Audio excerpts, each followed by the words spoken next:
Un sketch sur les conséquences du djihadisme sur les jeunes aujourd'hui.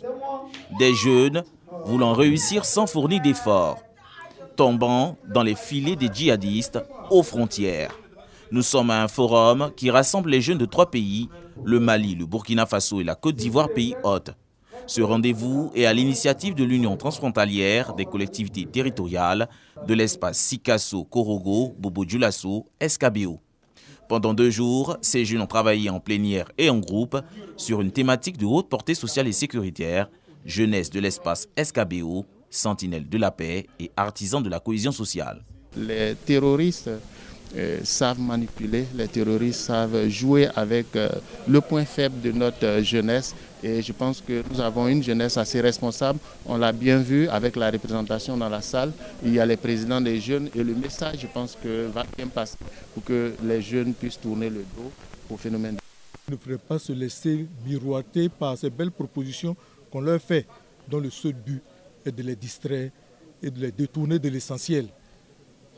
L'essentiel pour eux, c'est d'avoir un emploi stable. L'essentiel pour eux, ils constituent l'avenir de nos 3 États et l'essentiel pour eux, c'est de tout faire pour contribuer au développement social et économique de notre espace. Concernant le chômage des jeunes de ces localités, le président de l'Union transfrontalière des collectivités territoriales de l'espace SKBO propose des pistes de solutions. Nous avons une jeunesse qui est déjà responsable aux frontières, qui est paysanne, donc qui doit vraiment prendre son destin en main, mais surtout les États doivent adapter l'employabilité aux frontières qui n'est pas l'employabilité des jeunes dans le milieu urbain. Nous avons les moyens de financer ces programmes. Nous demandons que nous apportent des idées de projets. On va les aider à monter ces projets et les financer. Projets culturels et surtout projets d'entrepreneuriat. Ce premier forum ferme ses portes par une recommandation majeure émise par la jeunesse du Mali, du Burkina Faso et de la Côte d'Ivoire.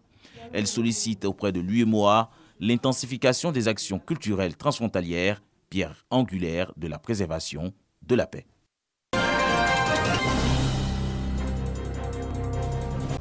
La 4e réunion du Conseil régional du Bélier a essentiellement porté sur les programmes budgétaires de l'exercice 2024. À l'unanimité des conseillers, le budget primitif a été adopté. Adossé sur le programme triennal 2024-2026, ce budget s'élève à 2 408 milliards de francs CFA et s'équilibre en recettes et en dépenses en fonction des besoins exprimés par les populations. Les priorités en termes d'investissement concernent dans l'ordre l'éducation, la santé et la sécurité. Viennent ensuite les autres domaines dont l'environnement. Et à ce sujet, le Bélier a montré son engagement à contribuer à lutter contre le réchauffement climatique à travers son plan climat. Le programme triennal étant fait, il est tout à fait normal aussi qu'on discute le fond du problème, pour comprendre comment est exécuté le budget en question. Monsieur le ministre de l'Environnement qui a dit sur les 31 régions, le Bélier a son plan climat. Je crois que c'est encore une fierté pour le Bélier. À la COP28 qui vient de s'achever à Dubaï, le Conseil régional du Bélier a saisi l'opportunité pour nouer des partenariats afin de mobiliser des fonds pour la mise en œuvre du plan climat, lequel exige 34 milliards de francs CFA.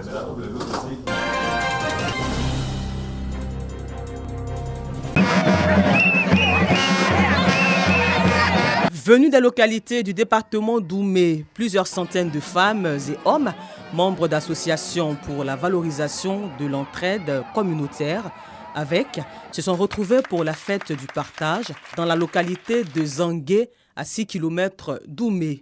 Il ressort alors du bilan que ces AVEC ont mobilisé la somme de 72 millions de francs CFA, mis en place un fonds de crédit de 49 millions de francs CFA, ainsi qu'un fonds de solidarité de 14 millions de francs CFA.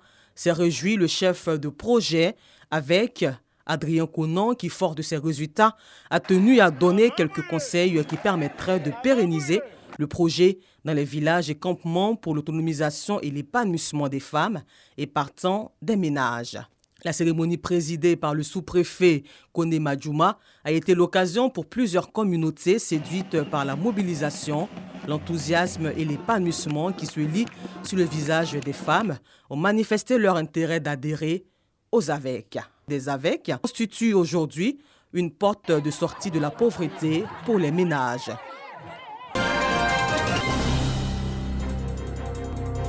Ils sont majoritairement jeunes et leur âge est compris entre 13 et 22 ans. Ces filles et garçons formés à SOS Village d'Enfants Côte d'Ivoire participent à la rencontre sur la capitalisation autour du projet de la lutte contre le travail des enfants après 3 années d'exécution. C'était un projet uniquement pour les jeunes filles. Maintenant, c'est un projet pour les jeunes filles et les jeunes garçons qui consiste donc à contribuer à la lutte contre le travail des enfants et particulièrement à la lutte contre le travail et à l'exploitation des jeunes filles. J'aimerais dire merci d'abord à les gens de SOS Village d'Enfants. Avant, je pensais que c'était fini pour moi. Je dis que non, je n'ai plus d'espoir puisque il n'y a pas maman, il n'y a pas papa. Mais ils m'ont montré que non, c'est le contraire. Aujourd'hui, je suis une pâtisserie, je fais la pâtisserie. En tout cas, j'aimerais dire merci à les gens de SOS. Représentant le directeur général de l'Agence nationale de la formation professionnelle, François Assounan salue l'initiative du projet SOS Village qui vient accompagner le gouvernement dans l'insertion professionnelle des jeunes. Nous sommes là pour accompagner, pour comprendre et puis accompagner les SOS Village d'enfants de Côte d'Ivoire dans leur mission.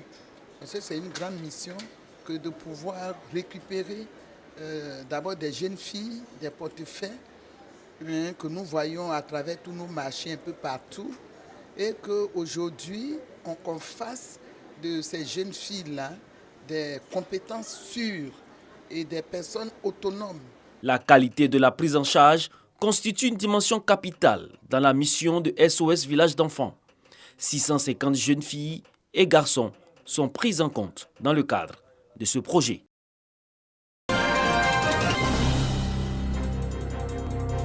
Plus de 7000 jeunes dans les rues de Korogo pour promouvoir la paix et la cohésion sociale.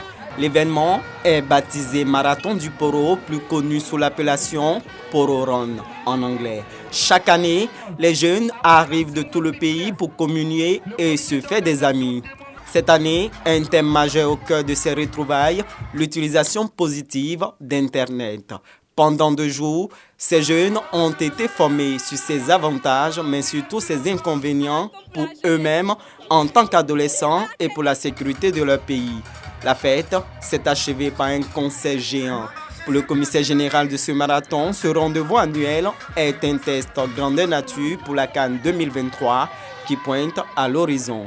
Si aujourd'hui la jeunesse de Korogo est sensibilisée sur comment utiliser Internet, on pense qu'on pourra être plus productif. Et c'est ce qui nous motive à travers notre caravane Génération Responsable. La ville de Korogo se prépare à accueillir quelques rencontres de la CAN 2023. Les jeunes s'engagent à faire de cet événement sportif un moment d'expression de leur maturité devant la nation ivoirienne. C'est un événement aussi qui va participer à la cohésion sociale de la ville de Korogo, pour le développement de la ville de Korogo et nous aussi les jeunes, pour que nous puissions booster pour notre avenir. C'est aussi un moyen de prouver à la nation que Korogo est effectivement prêt pour la CAN parce que tous ces jeunes-là sont prêts et ils sont motivés à participer à cette CAN. Le marathon Poro Run a été lancé en 2019. L'événement rassemble plus de 10 000 jeunes chaque année. 3 villes pilotes organisent cette fête des jeunes, à Bangourou dans le Djuablin, Daloa dans le Haut-Sassandra et Korogo dans le Poro.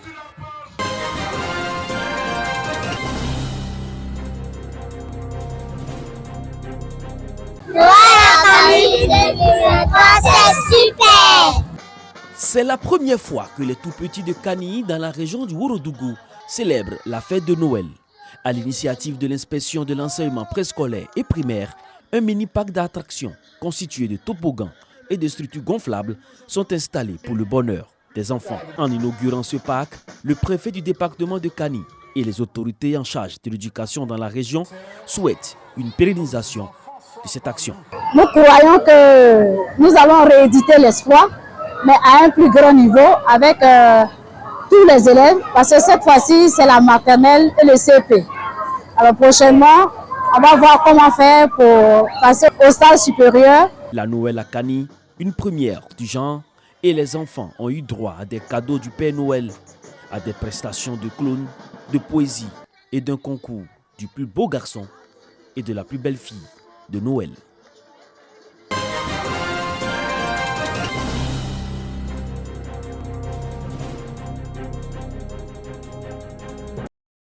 Le village de Niélé, département de Ouangoulo-Dougou, sans chef depuis 2 ans.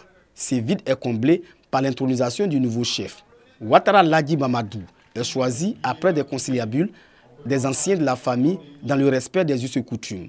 Un choix entériné par le corps préfectoral à travers des enquêtes, des écoutes et une consultation populaire. C'est de la pure tradition sénifo que Ouattara Ladi Mamadou monte sur le trône de ses ancêtres et succède à feu Ouattara Fotangolo.